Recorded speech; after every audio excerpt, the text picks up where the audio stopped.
అందరికీ welcome back to channel మానస మన vlogs. అందరూ ఎలా ఉన్నారండి? బాగున్నారా? మేము కూడా చాలా బాగున్నామండి.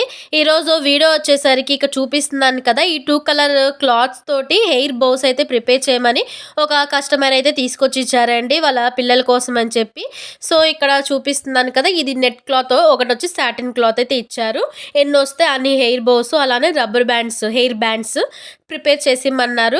ఫస్ట్ అయితే మనము కావాల్సిన ఎంత సైజులో కావాలనుకుంటున్నాం అంత సైజులో క్లాత్ అయితే కట్ చేసుకోవాలి. ఇక్కడ మేమైతే తీసుకున్న సైజ్ ప్రకారంగా లెంత్ వచ్చేసరికి 10 తీసుకున్నామండి. అలానే విడ్త్ వచ్చేసరికి 7.5 అయితే తీసుకున్నాము.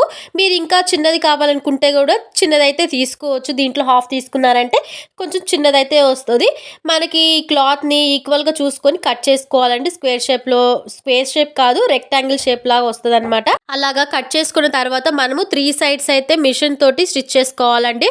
ఒకవేళ మీ దగ్గర మిషన్ లేదు, హ్యాండ్ తోటి చేసుకోవాలనుకుంటే కనుక సూది దారంతో కూడా మనం స్టిచ్ చేసుకోవచ్చు.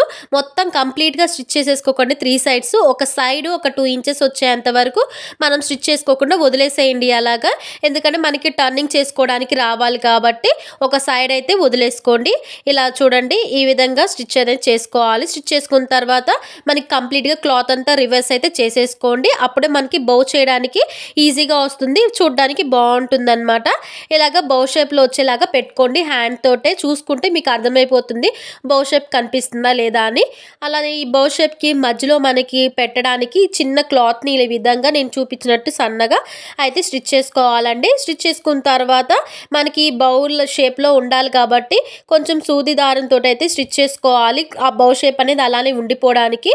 అంతేనండి, ఒకసారి స్టిచ్ చేసి మరీ వదిలేయకండి, మళ్ళీ ఊడిపోవచ్చు కాబట్టి కొంచెం ఒక 2-3 టర్న్స్ అనేది అదే థ్రెడ్ తోటి మనం కనుక చుట్టామంటే ఊడిపోకుండా బౌ షేప్ అలానే ఉండిపోతుంది.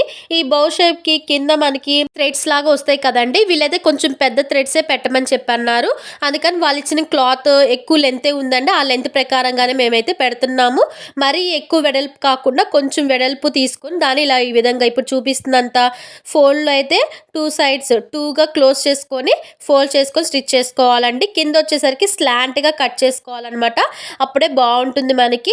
చూడండి, ఫైనల్గా అయితే ఈ 3 మనకి కావాలండి. అప్పుడే మనకి బౌ అనేది రెడీ చేసుకోవడానికి వీలవుతుంది. ఇలా ఈ విధంగా 3 అనేది రెడీ చేసుకున్నాక మనకి హెయిర్కి పెట్టుకోవాలి కదండి, దానికోసం అనేది వాళ్ళైతే బ్లాక్ కలర్ క్లిప్ ఉంటుంది కదండి, బయట మనకి దొరుకుతూ ఉంటాయి. ఏవైనా సరే క్లిప్స్ పర్వాలేదు, మనకి హెయిర్కి పెట్టుకోవడానికి వీలయ్యేలా ఉండే క్లిప్స్ తీసుకుంటే సరిపోతుంది. వీళ్ళైతే ఇలాంటి క్లిప్స్ తీసుకొచ్చారు. ఈ క్లిప్ ఒకటి కావాల్సి ఉంటుంది అనమాట. ఇప్పుడైతే ఎలాగా స్టిచ్ చేసుకోవాలనేది దీన్ని మనం హ్యాండ్తో స్టిచ్ చేసుకోవచ్చు అండి, మిషన్ తోటి అవసరం లేదు. మనకి కింద థ్రెడ్స్ స్టిచ్ చేసుకున్నాం కదండి, ఆ థ్రెడ్స్ని ఇక్కడ పైన రెడీ చేసుకున్న బౌకి కలిపేసి మనము సూది దారంతో ఇక్కడ చూపిస్తున్న ఈ విధంగా అయితే మనము కుట్టాల్సి ఉంటుందండి. ఓన్లీ ఒకసారి కాకుండా ఒక 2-3 టైమ్స్, ఒక 5 టైమ్స్ అట్లాగా కుట్టారంటే కనుక మనకి ఊడిపోకుండా స్ట్రాంగ్ అయితే ఉంటుంది. చూడండి, ఫైనల్గా అయితే మనకి బౌ అనేది రెడీ అయిపోయింది ఈ విధంగా. దీనికి ఇప్పుడు మనం బ్యాక్ సైడ్ గమ్ తోటి స్టిక్ చేసుకుందామండి క్లిప్ అనేది. ఇక్కడ చూపిస్తున్నాను, ఫైనల్గా మీకు లాస్ట్లో చూపిస్తాను. మేము యూజ్ చేస్తున్న గన్ అనేది మనకి బయట దొరుకుతుందండి. ఇలాంటి గమ్ తోటి అయితే మనకి గమ్ అనేది స్టిక్కీగా ఉండి మనకి మళ్ళీ ఊడిపోకుండా ఉంటుంది అనమాట. నార్మల్ గమ్స్ ఏమైనా యూజ్ చేస్తే మళ్ళీ అవి ఊడిపోయే ఛాన్సెస్ అయితే ఉంటాయి. ఇలా ఈ విధంగా క్లిప్ మొత్తానికి కూడా ఆ గమ్ అనేది స్టిక్ చేసేసుకోవాలి. స్టిక్ చేసిన తర్వాత మనకి బౌకి బ్యాక్ సైడ్ స్టిక్ చేసుకోవాలండి. ఇలా ఇక్కడ చూపిస్తున్నాను చూడండి, ఈ విధంగా మనకి బ్యాక్ సైడ్ అయితే క్లిప్ని స్టిక్ చేసుకుంటే సరిపోతుందండి, ఊడిపోకుండా ఉంటుంది.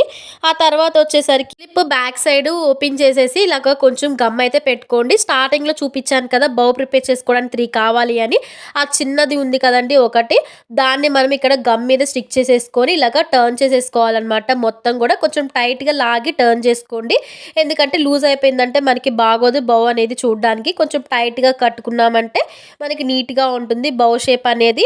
ఫైనల్గా లాస్ట్లో కొంచెం గమ్ పెట్టి స్టిక్ చేసేస్తే మనకి సరిపోతుందండి. నెక్స్ట్ వచ్చేసరికి సాటిన్, దీనికి కూడా బౌ అయితే ప్రిపేర్ చేస్తుందండి సాటిన్తో. దీనికి మనకి కింద థ్రెడ్స్ వస్తాయి కదా, ఆ థ్రెడ్స్ అనేవి మనము 2 స్ట్రైట్గా కాకుండా కొంచెం స్లాంట్గా కట్ చేసుకున్నామంటే చూడడానికి చాలా బాగుంటుందండి.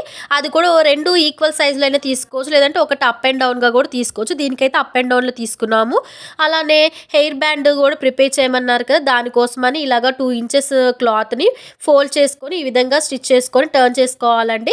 తర్వాత దాని లోపలికి సన్న ఎలాస్టిక్ బయట దొరుకుతుంది. దాన్ని లోపలికి ఎక్కిచ్చేసి మనకి ఎంత టైట్‌గా కావాలో అంత ప్రకారంగా వదిలేసుకొని లాస్ట్‌లో నాట్ వేసుకున్నామంటే ఊడిపోకుండా ఉంటది. ఇదిగోండి మనకి గమ్ము అలాంటి రీఫిల్స్ బయట దొరుకుతాయి. దీనితోటైతే బావుంటుంది. నచ్చితే లైక్ చేయండి. Thanks for watching.